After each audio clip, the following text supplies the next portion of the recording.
In today's video, I'm going to teach you how to turn off save and fill addresses on Google. We'll walk through the exact path in Google Chrome so you can quickly get to the place where this feature is controlled, and I'll point out what you're seeing along the way so everything is crystal clear. Start in Chrome on your computer, look up to the top right corner of the browser window and open the three-dot menu. This is your More menu, and it's where Chrome keeps most of its controls and tools. From there, choose Settings. If you don't see it right away, don't worry, this menu can be a bit long on some setups, but Settings is usually near the bottom.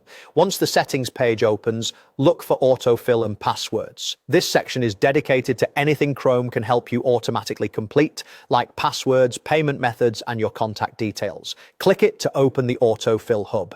Inside that hub, select Addresses and More. This is the page that manages the contact information Chrome can save and use to fill out forms for you. It's also where you'll find the control for whether Chrome offers to save and fill addresses at all. If you're here to manage privacy or prevent your browser from storing personal contact details, you're in the right spot.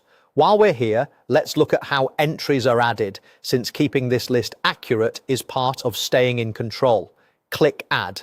A small window will appear with fields for your details. You can type a name, street address, city, state or region, postal code, and country. Some versions also let you store a phone number or email alongside the address. Only fill in what you're comfortable saving. You don't need to complete every field for Chrome to store the entry. Double check spelling and postal codes so autofill works correctly later. When everything looks good, click Add to save the entry. You should now see your new address appear in the list on the Addresses and More page. From this same page, you can review what's already stored and manage it as needed. This central location is designed to make it easy to control how Chrome handles your personal contact information. That's it. You've navigated to the exact place in Chrome where save and fill for addresses is managed and learned how addresses are stored.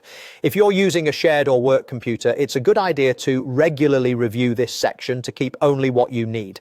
Thanks for following along, and feel free to replay any part to make sure you're comfortable with these steps.